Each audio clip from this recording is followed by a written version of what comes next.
गंगे हर हर महादेव शंभो काशी विश्वनाथ गंगे हर हर महादेव शंभो हर हर महादेव शंभो काशी विश्वनाथ गंगे ओ हर हर महादेव शंभो काशी विश्वनाथ गंगे हर हर महादेव शंभो काशी विश्वनाथ गंगे हर हर महादेव शंभो काशी विश्वनाथ गंगे हर हर महादेव शंभो काशी विश्वनाथ गंगे हर हर महादेव शंभो काशी विश्वनाथ गंगे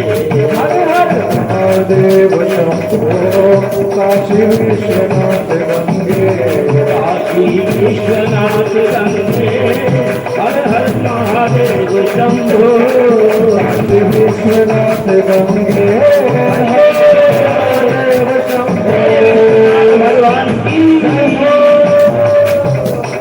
महादेव शंभो काशी विश्वनाथ गंगे हर हर महादेव शंभो काशी विश्वनाथ गंगे हर हर महादेव शंभो देशेषु भारते वर्षे प्राप्य मानुष्यमध्रुवम् न कुर्यादात्मना श्रेयस्तेनात्मा खलु वंचितः। शिव पुराण के वचन है कि भारत जैसी पुण्य भूमि पर, भारत जैसी देवभूमि पर जन्म लेकर भी यदि आत्म कल्याण नहीं करता कोई व्यक्ति तो उसने अपनी आत्मा को ही ठगा है। ईश्वर ने तो कृपा की है कि इस देवभूमि पर उसको जन्म दे दिया, लेकिन आत्मा का उद्धार करने के बजाय सांसारिक कर्मों में लगा रहा तो वो आत्मा को ही ठगता है।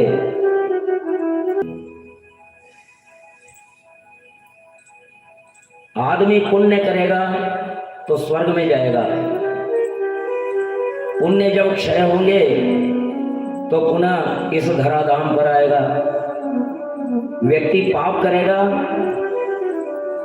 तो नरक में जाएगा, और जब पाप कर्मों का फल पालेगा तो वापस इस धराधाम पर आएगा।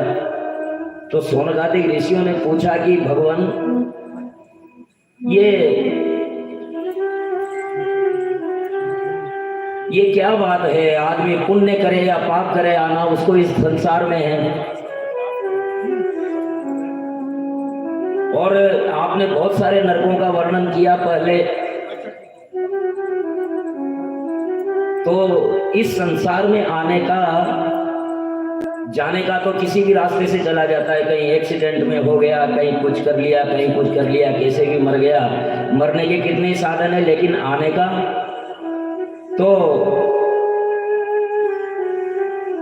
सूत जी महाराज बताते हैं, शुक्रो न जायते शुक्र दिव्य देहस्य संभव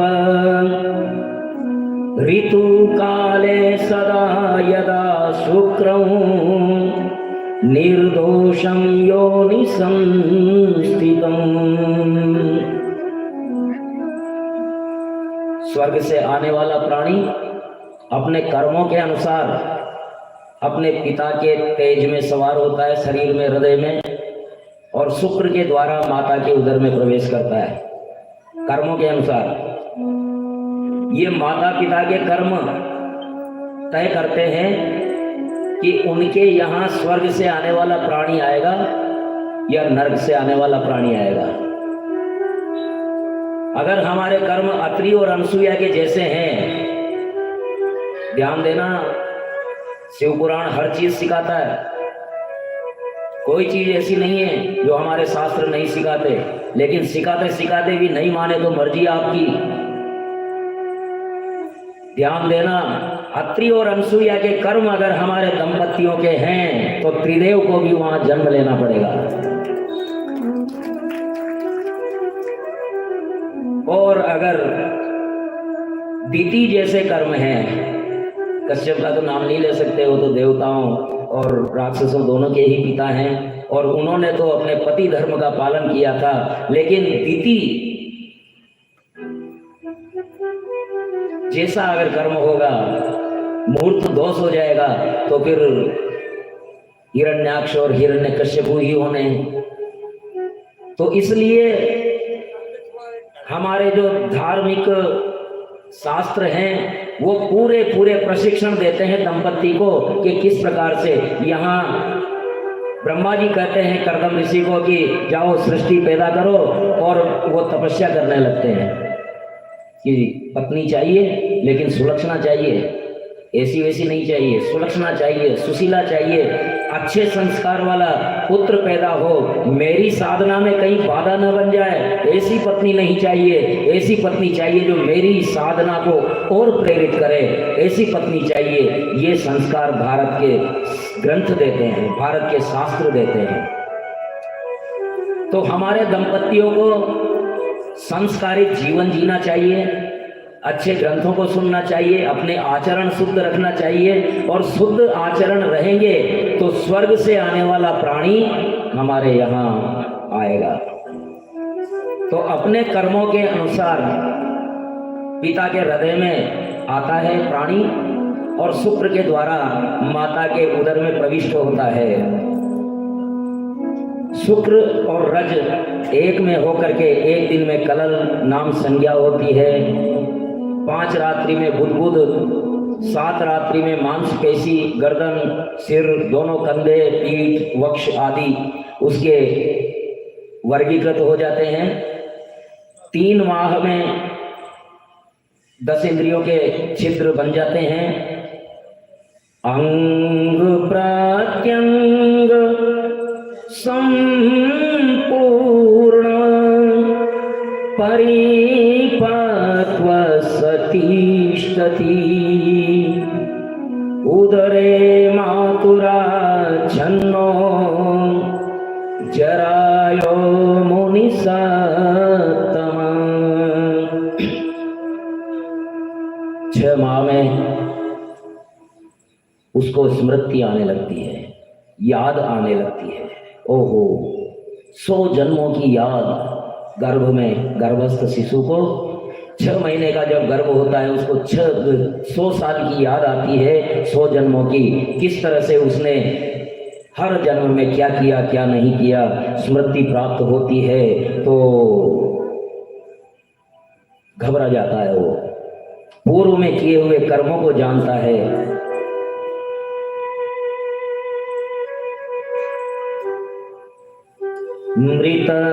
मृतश्चाहं पुनर्जातो जातश्चाहं पुनर्मृतः नानायोनिर्सहस्राणि मया दृष्टानि जायता। मैं मर करके पैदा हुआ, पैदा होकर के मरा, इस प्रकार जीव ने अनेकों योनियां देखी। अब इस संसार को प्राप्त होते इस शरीर से ऐसे कल्याणकारी कर्म करूंगा कि जिससे फिर गर्भ में न आना पड़े।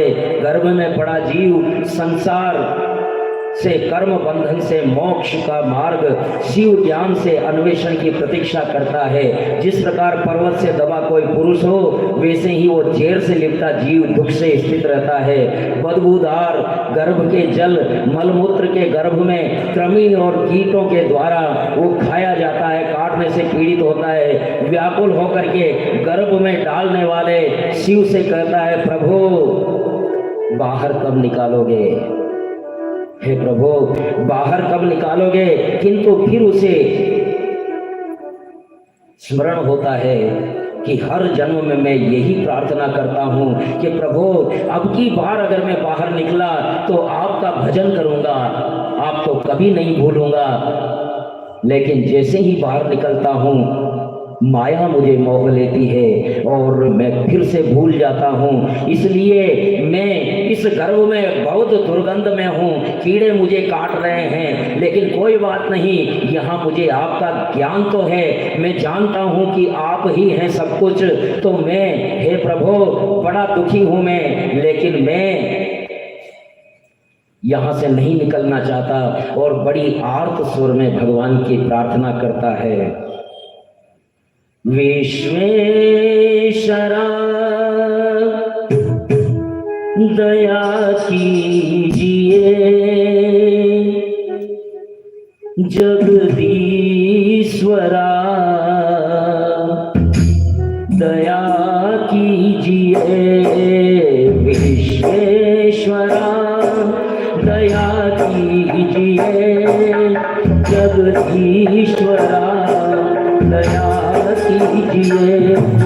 दयालु पिता है दया कीजिए, दयालु पिता है दया कीजिए, दया कीजिए, दया कीजिए, दयालु पिता है दया कीजिए, दया कीजिए, दया कीजिए,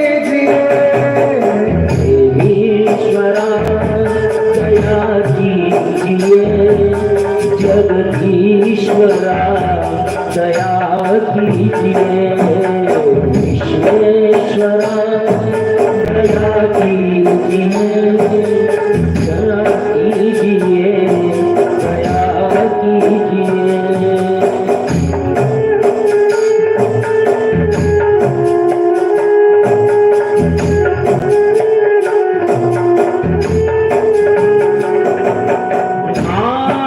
आत्मान ऋषिर्भीता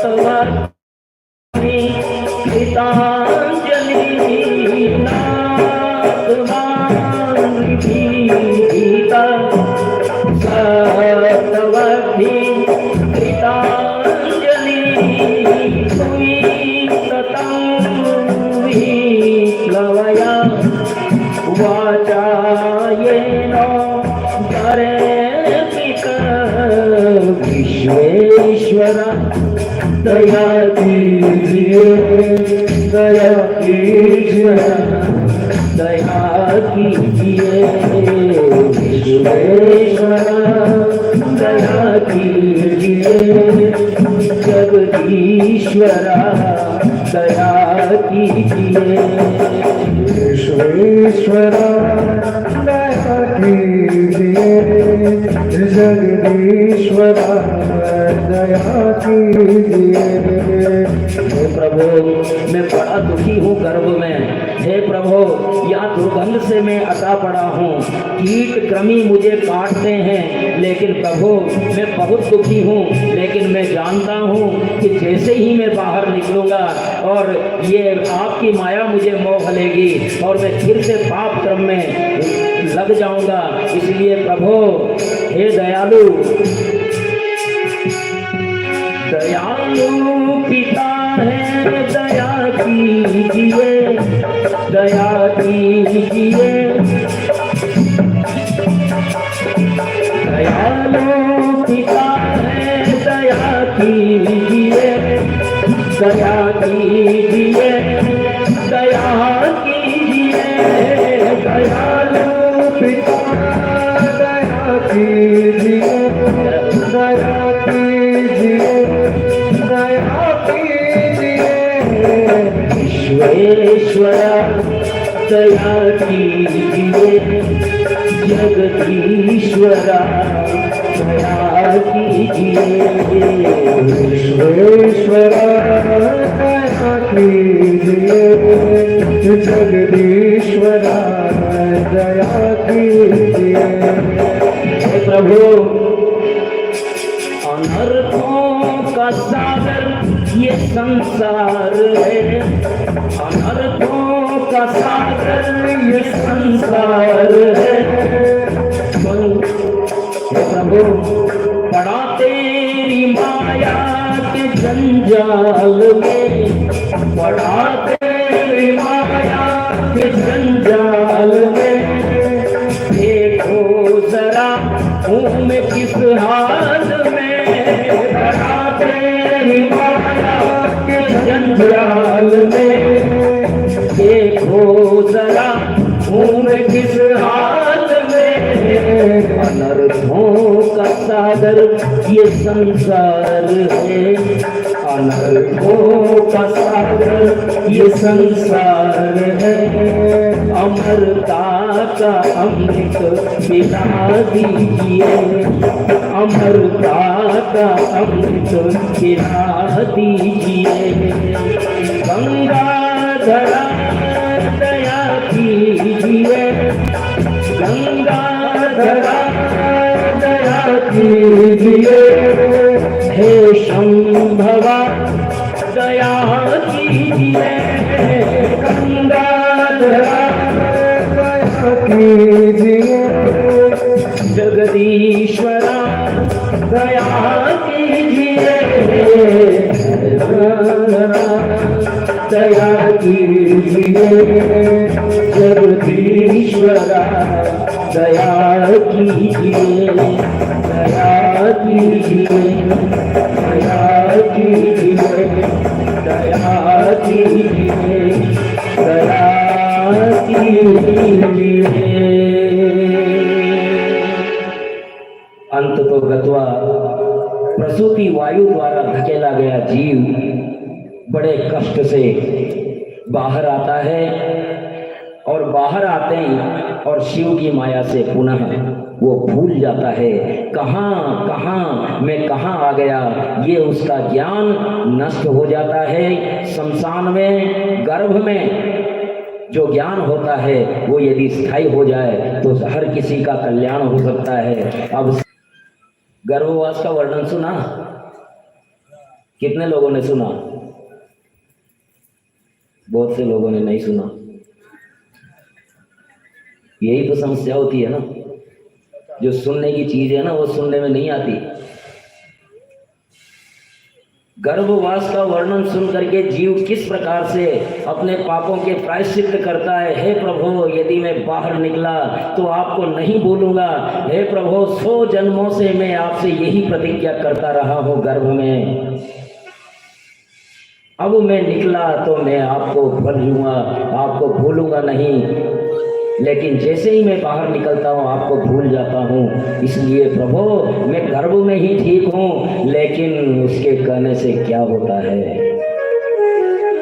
जो गर्भ में आया है उसका बाहर आना अवश्यम भावी है। कितनी ही प्रार्थना कर लो, जिस दिन उसका बीज माता के उदर में पड़ता है उसी दिन तय हो जाता है कि किस दिन कितने बजकर कितने मिनट और कितने सेकंड पर वो बाहर निकलेगा, और उस हिसाब से उसकी कुंडली बनेगी और तय हो जाएगा कि उसके साथ कब क्या होने वाला है। ये सब उसके पूर्व जन्म के कर्म, प्रारब्ध 3 चीजों से मिलकर के बनता है। एक तो प्राणी का पिछले जन्म का कर्म, और एक इस जन्म के माता पिता के कर्म, और तीसरा इस जन्म के उसके खुद के कर्म। इन 3 कर्मों से मिलकर के प्रारब्ध बनता है, और अपने प्रारब्ध के अनुसार उसको माता पिता मिलते हैं। माता पिता के संस्कारों के अनुसार उसका लालन पालन होता है। बचपन में माता पिता की डांट, स्कूल जाता है तो गुरुजी की डांट, फिर कुछ बड़ा होता है तो गलत संगत में पड़ जाता है, अपने से बलवान से युद्ध करता है, भगवान की माया मोहिनी से मोहित होकर के उसके इशारों पे नाचने लगता है, माता पिता को भूल जाता है। भगवान की माया मोहिनी के चक्कर में ऐसा पड़ता है कि माता पिता को भूल जाता है। अपने से बलवान से युद्ध करता है, मारा जाता है। और इस प्रकार ईश्वर भगवान की कृपा से उसका जन्म होता है और बड़े भाव से जैसे ही वो बाहर आता है गर्भ से, वो कहता है कि मैं कहाँ रोने लगता है। उसको पता नहीं कि मैं कहाँ आ गया। जीवन भर फिर से वो पाप कर्म करता है और आखिरकार वो मर जाता है और मरने के बाद फिर उसे वही कर्म मिलता है। ये चक्र, कर्म करेगा, पाप कर्म करेगा, नरक में जाएगा, अपने कर्मों को भोगेगा, फिर से इस संसार में आएगा। संसार में आकर के गर्भ में भगवान की स्तुति करेगा, लेकिन बाहर आते ही फिर भूल जाएगा, फिर पाप करेगा, फिर नरक में जाएगा। इस प्रकार से वो चक्र चलता रहता है। पुनरपि जननम पुनरपि मरणम पुनरपि जननी जठरे शयनम ये संसारे खल दुस्तारे कृपया तारे पाहि मुरारे भज गोविंदम भज गोविंदम भज गोविंदम मूढ़मते। पुनरपि जननम पुनरपि मरणम। इसलिए गर्भ में जो ज्ञान है वो तो हम भूल गए। हमने गर्भ में क्या प्रार्थना की थी वो तो हम भूल गए, लेकिन मैं जो कथा में सुना ना उसको मत भूलना। गर्भ में हमने यही स्तुति की थी भगवान से, हम भूल गए, लेकिन आज शिव पुराण भगवान याद दिला रहे हैं कि तुमने ये किया था। अगर भूल गए हो तो याद कर लो और आज के बाद शिव को ही याद रखना है। बड़े प्रेम से केवल भगवान भोलेनाथ का ही भजन करना है। इस प्रकार गर्भवास का वर्णन आता है।